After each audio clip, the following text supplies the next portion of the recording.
Oh boy, wife's gonna be mad at me this time.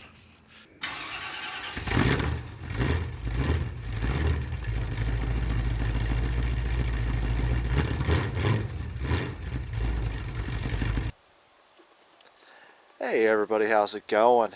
It has been a good minute since I've uploaded anything, and we got ourselves two new projects, two red-headed stepchild, which I'm sure my wife loves seeing on the side of my house. Let's take a first look at this one right here. I think this is the one I'm going to work on first.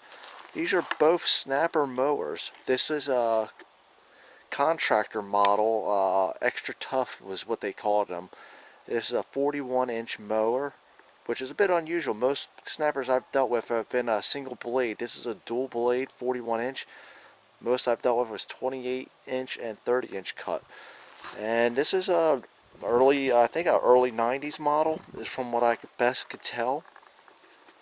But it is, see, extra tough. Basically, instead of like bushings on the wheels and stuff like that, or at different joints, they put bearings in place and beefed up a few other areas of the machine, make them a little bit tougher to use. Deck is solid all the way around, and we got ourselves something even older. This is, I believe, a 30-inch model from the 70s, judging by the serial number. This one is definitely a pleasure right here. Looks like a 6-volt battery. It does have electric start on the Briggs Stratton motor. I think these are 8 or 10 horsepower motors. This one's obviously 11 horsepower. This is electric start though. Definitely some rudimentary wiring here. Transmission moves freely on this one. This one, the transmission's stuck. The boot for the axle that allows the transmission to go side to side is seized up. But I think this one's going to be the one I work on first, because this one will be the easiest. Well, they both have compression. Getting a little ahead of myself there. But this one I think will be the easier job. Plan is to completely get them running today, see the motor start, and from there we're going to go from trying to start, basically completely strip everything off of here, repaint, refresh, and we'll get it out the door. Here's a neat thing. Push button start. It's got a key start on this side.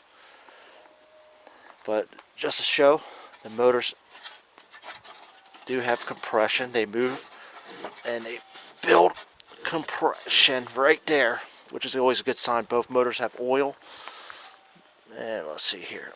Same thing with this one. Got right over. There we go. Both motors spin. So let's get to work on them. I'm going to get these covers off since both pull ropes are broken on them. I can't pull start them. So what I'm going to do is take these covers off, both of them, so we can spin the motor with impact driver or electric drill. We'll throw some ether or brake cleaning down the carburetors and see what we got. So we'll be back here in a minute and we'll get these covers off.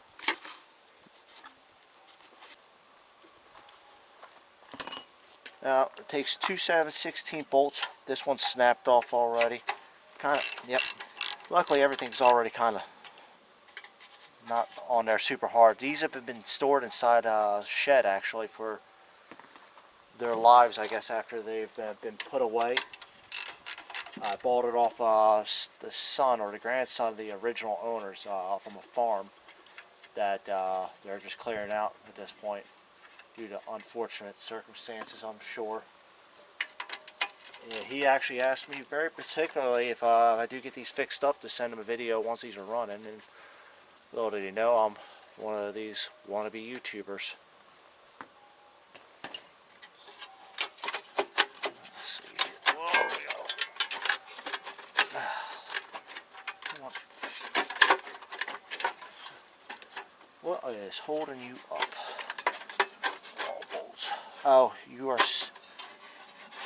No, that shouldn't be holding you up. That should not be holding in place. I wonder if I gotta take these off here too. There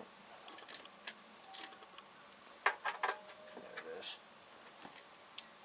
shouldn't have to take it off. This is just a simple little plastic cover for the starter. I wonder how rare starter model is for these. I mean, I'm sure for this being a contractor model, it's not uncommon. But for something like, ooh, that had some fight in it. I'm sure there's no other bolts I'm missing, am I?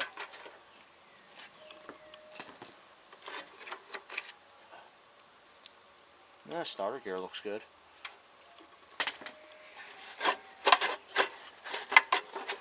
What's this? Don't tell me I gotta take off this whole cover piece. I shouldn't have to. I never had to before on any other model. But it sure looks like it. Well, hold on. I'll be right back. Well, there we go. I just needed to be extra pulled. That's actually surprisingly clean. A lot of surface rust, but it's been well taken care of. We got a magneto start. Let's see here, which way? There we go. Turns this way. Yep, builds compression. Sounds crunchy. Oh, yeah. Alright, let's see what we gotta do to get this started. Huh. That's something. Don't look like there's been any animals living in there. Spark plug looks fairly new. Let's get that spark plug off, and let's see here. This should be the coil wire right here. Oh no, is that? Yep, that is the coil wire right there. So if I cut that wire, that should allow spark to build in that one, and then I can just ground it off if I need to start it. Basically run a dead man switch off the coil here. So give me a minute here, and I am gonna see if we can get some spark going on this thing, and we'll see where we're at. Okay, we had both covers off on these. They have no spark. The starters do work, and I think, well, this one has points. The points are probably frozen. I checked the coils on both of these, and both coils are showing about 2 ohms, which they should be around 5 to 7 ohms, so they probably are dead. So what we're going to do is wash everything up, and we're going to start tearing everything apart. I think we're going to, like I said, work on this one. Hopefully the engine's still good. Compression seems good. So let's get to washing this and make this a little bit cleaner to work on.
Yeah, hopefully I didn't get that camera too wet.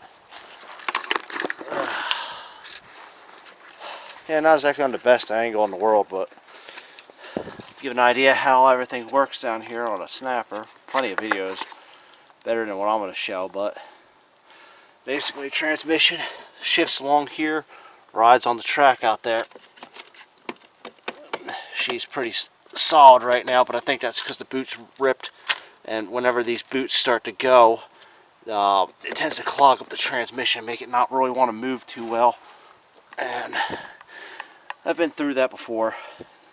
It's not a terrible fix, kind of a pain in the butt, but the track itself is actually in pretty good shape. It looks like they rode on high gear a lot, but for the most part, nothing too out of place there. There we go. That should get it going. And yeah, matter of fact, that rod's bent right there. Regardless, got new blades on here. That's a plus. And the deck is solid. Another plus. Yeah, we'll start. Actually, I don't think I really want to tear this one down too much. It's cleaned up pretty dang well. Yeah, I might not tear this one down too much. I might just fix the engine and put her up for sale. Get the new tires on here, obviously.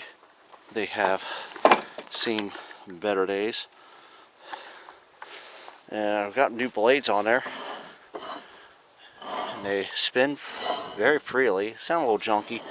We'll grease them up. Probably take off the spindles there. But they sound pretty good, actually. And the more I spin them, the less noise they make. Definitely could use some grease, though. Now, I think the biggest issue we're going to run into is get the motor running reliably, which shouldn't be that difficult, and getting this transmission fixed, which again shouldn't be too difficult. So bear with me. We'll start tearing this apart, and I'm going to clean up the side of this house before my wife sees it, because she's already mad enough as it is at me. So we'll be right back. Hey everybody, we got the mower back in here. Well, now in here. This is Snapper model 4111 X5S. It's a mouthful. Basically a 41-inch kit, contractor grade mower. Extra tough. Basically, instead of bushings in other places, it's got bearings, and it's got a couple heavier brackets. And on top of that, it's got a 41-inch cut mower surface. I showed it a little bit earlier. If I got that video going, we'll see. I've already got the cover off because the pull start was broken on there, and this uses ball bearings in here. So when it spins, it grabs right into here and causes it to help start the mower. This mower does have compression, although the coil is probably bad from what I'm guessing. The cord's all cracking about and everything like that. And when I tried wrapping a rope around here and spinning it by hand, I wasn't getting any spark. And when I checked the ohms on here, I was only getting about 2 ohms when I should be getting like 5 to 8 ohms out of this. So I'm guessing the coil's probably bad. That said, pull the spark plug out and start winding it through its cycle, and it gets pretty good. Don't mind that grinding noise. The transmission's still actually touching the drive assembly, which we're going to send this up on here onto this board here. That way I can easily move it around inside my shop so I can do the work. First thing I'm going to do, though, I am going to drain the oil out. One way to drain the oil out, you can take this plug out, that's right there, or you can drain it right out the cap here. Yeah, it's the 2 ways of draining the oil. That way when I got the motor up in here, the oil is not draining into the cylinder head, because you can actually hydro lock it unless you let it sit for a while to drain out. We got a few things to replace on here, though. This carburetor here has seen better days. This throttle's not moving at all, so we're going to debate whether or not I'm going to be replacing that or not. I'm going to see if I can get some oil into this cable and see if we can get it moving here. Got to get all this disassembled, though, so we can get that off here. I got all the parts on order. Get this cover off here. It's got two sides of it. It's got this top cover and then the rest of the cover here. And then I think what we're going to do is we're going to wire wheel it down and we're going to repaint, give it a quick shot of paint so it looks a lot better. I'm definitely going to pull this motor out though. That way we can get to work on everything else. I should be able to unbolt the 4 bolts, undo the wiring, and just lift the motor out. I should. That's how it was on the last snapper I did.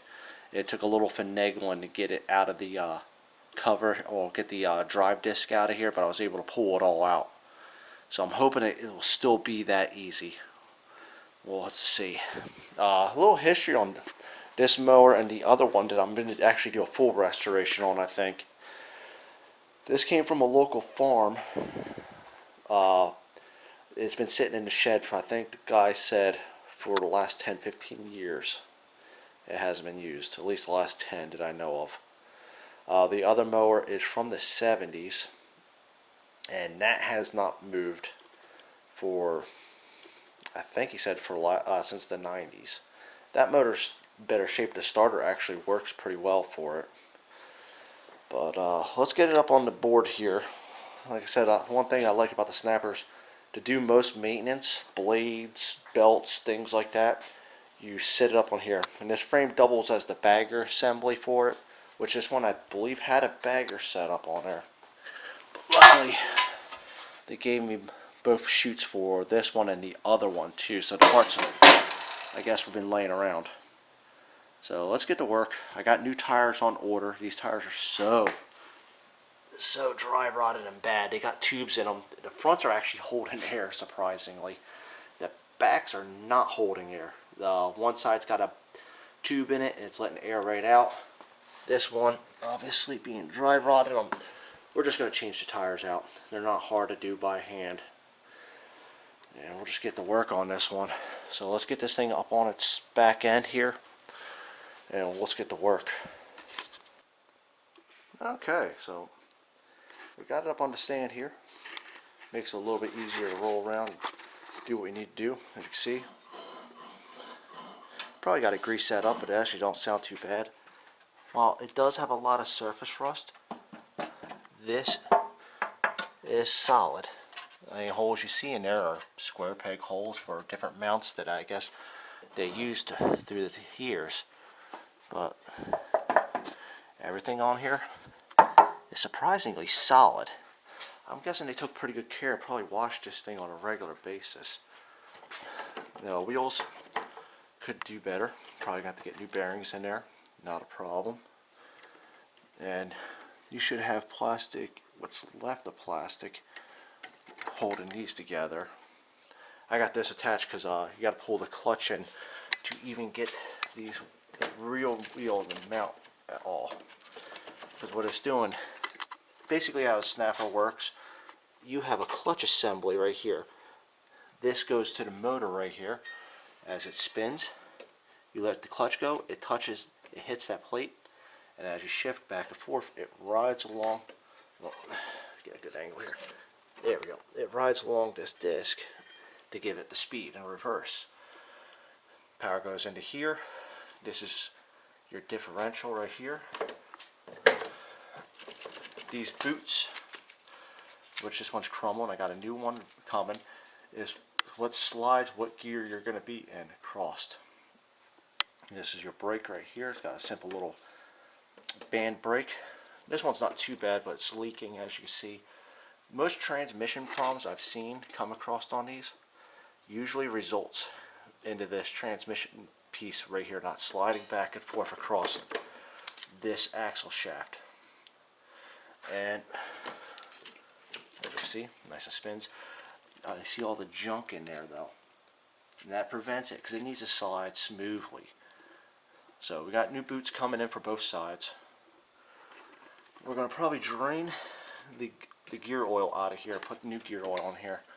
They recommend double aught grease. I'm not getting double aught grease because honestly 75-140 would be a better choice. Double aught grease is an old oil, old thick oil grease mixture. It's not used anymore. We'll bend this back obviously. Other issues that come up are, this is where your shift lever basically rides. There's a little rod right there that rides across here. You can see where people have rode the most, because right here it's worn out more, which means it's been running in high gear a lot more than low gear. Usually it's like notched right here pretty well, because this is where people usually mow their lawn at, usually like third gear, high RPM. I don't think we're going to have to break these apart. These are got chain drives in both sides of them. But they're probably, the oil's probably been well worn out and could be used cleaning. But I don't, we'll check the level, honestly. We'll see what we got here though. Everything looks good. The drive disc looks actually fairly new. It's still got its mold line on there, so I'm guessing they replaced this. And I'm going to take a guess why it's taken out of service. This transmission probably stopped working. It's going to be my best guess. Most people get rid of them when this transmission acts up or the motor acts up. And I'm going to guess this was the problem right here. It probably needed to be taken apart, boots need to be replaced, cleaned, and then put back together with the new grease that usually comes with the boot kits. We're going to cut this belt off, because this belt has actually been flipped for a long time. I've never seen a belt like this, actually. Yeah, this is like never seen a belt like that before. It's usually, you know, kind of a somewhat V pattern. What's that? Not hex, something like that. Anyways, yeah, that's a weird looking belt. I got to get this out here and pressure wash it again on pavement though. Get the rest of this. I got most of the crud out of here. There's still a lot up here that needs to come off. Oh, let's check the other side. Got nice little divot wheels that are completely worn out. We'll see if we can do something about those. Let's see this side. This side's not nearly as bad, which goes to show this has probably been out of alignment, probably riding more on this side than the other side, because look at how big that hole is there. I'm going to replace the key switch here, which is a single wire. I guess it grounds right out into the case there. I wonder if that's easy to find one. Seat's in great shape. This looks like an original style seat. We currently got the oil draining out right now. Looks like it's getting near done. Like I said, there's two ways to drain the oil on one of these. You can flip it up and drain it through there, or you can drain through the bolt and get oil all on the back side of the mower. Battery's obviously no good. We'll get that out of there replaced. Throttle cable's not moving. And yeah, basically that's it, everybody. Once I start getting parts in, I'm going to start taking it apart. We'll get the deck off first, get that cleaned up. Matter of fact, I'll get this cover off here in a minute. What the heck, let's get the cover off right now. We got the camera. We got kids' toys all up here. There we go. Probably ½ inch, I'd imagine. What y'all think? I mean, it is an American-made machine, and although the bolts have probably been wrongly replaced for a time or two, I'm going to take a wild guess. This has been going to be all U.S. standard.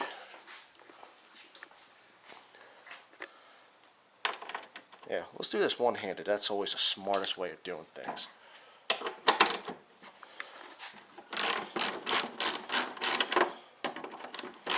You can see some of that original paint there, though. Like I said, it sat in the shed for a long time. The guy, I guess, got the property from his parents, I'm assuming. I don't want to jump to conclusions or pry into people's business. But they appear to take pretty good care of their stuff. Farmers are kind of hit or miss. I worked on farm equipment in my previous career, and farmers can be a bit of a pain. Sure hope there's no mice living under here or squirrels. Been finding random acorns on this. I never worked on a dual blade snapper though.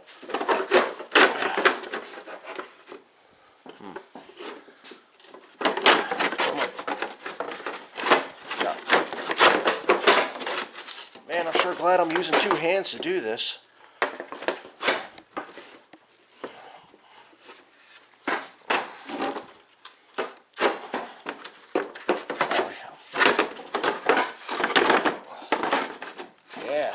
let's just use both hands, you know. You know what they say, work harder, not smarter. I never learned that lesson in life. There, jeez. Dirty, but no biggie. And that gives you pretty good access to your belts. Blade adjustments right here. You got two adjustments, one in there. Looks like a snap ring holds your tensioner on there. Yep, that lever holds it. Basically, to engage the blade on most modern rear engine snappers, you pull that up and then you push your foot pedals down. And as soon as you let off your foot pedals, it disengages the blade. It's actually a nice safety feature. But I think we're going to get the rest of this cover off somehow and wash all this junk out, because that's not good for anything. Yeah, all this is going to need some greasing one way or another. The spindles seem to spin pretty well, so I'd say they're actually in good shape, and I like that. Less work, less money I got to spend. So, okay, so we're just going to take this cover off here, and we're going to use the power of editing to make it go faster.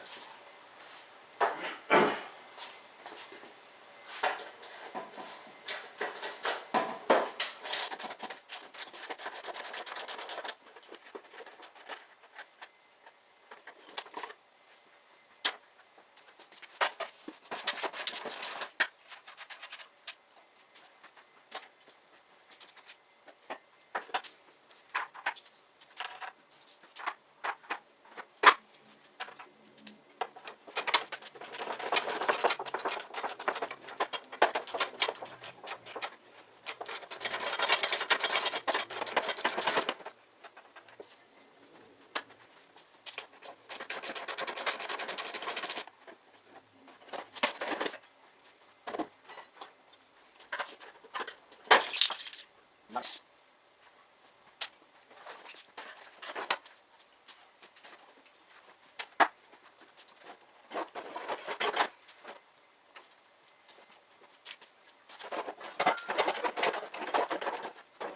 Okay, apparently there is no way to get this off without dropping the whole deck off. And that shouldn't be a hard task. Basically, this would be the easiest way.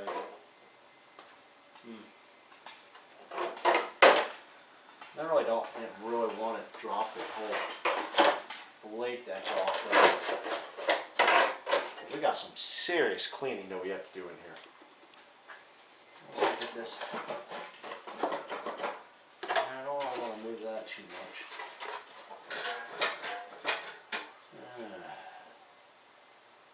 I really want to do this the easy way, guys.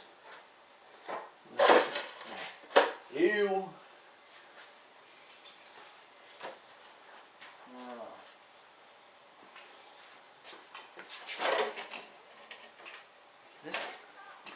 Basically, this is not the same as a normal 28 or 30 inch hi-vac. I believe there's got to be a way. This handle's going to be the biggest holdup right here, I think.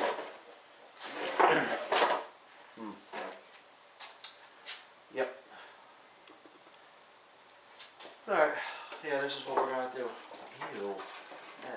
Yeah, spiders. Damn it, I hate spiders. Alright. Alright, yep. I was afraid of this. Alright, so basically we're going to have to undo these chains on both sides. Not a big deal. They should just, in fact, slip right off, like so. And then the hardest part is making sure these come off the same way. I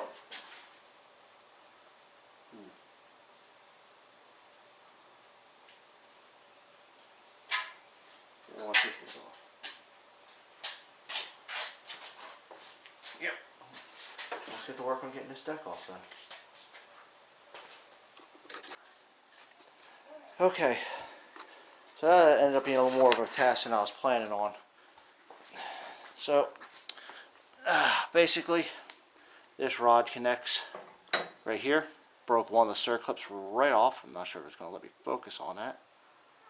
which was just a joyous occasion because I love snapping those things. Luckily they're cheap. Look at all that grass piled up in there. This thing weighs a ton. I can't wait to wash all this out of here.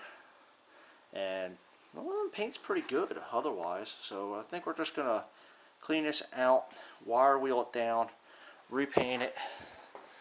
That bar goes right through here, and I'm definitely going to clean all the rust off of that. And I almost forgot to disconnect the wire connectors. These are the safety wire for not letting you start the mower with the blade engaged. I didn't know I had one of those on there, so I'll have to make sure the sensor works, or I'll have to bypass it. Because I mean, honestly, with the foot pedals, if you don't have the foot sorry, they're still on here. If you don't have these foot pedals engaged, it automatically releases the blade. Matter of fact, here's the sensor right here. The plugs went in here, a little snap on either side, and they wire right through there. I'm not sure if it matters which side is which. I wasn't really paying much mind. Ooh, that is just a... Look at that. It kept the paint pretty nice underneath it though. So, we're going to get this out. We're going to power wash this down. We'll flip the mower back down again. Get that out there. Well, actually, I'm going to power wash it like that. And then flip it down and wash it one more time. Get everything off of here. Because I don't think I'll have to need to do too much underneath here. But I am definitely going to wire brush and repaint everything on here. I ended up cutting the belt too. Just like I said, the belt is a little bit of a weird one. Looks like two belts stacked on belts, and I'm not sure if this is supposed to be the way it is. Never seen a belt like this in my life. But then again, this is a bit of an oddball mower. So, no, you cannot, because I said so. Don't mind my daughter, she's just asking a question. Alright, so yeah, let's get to work on getting this all cleaned up so we can actually have a clean work environment. So, we'll be right back.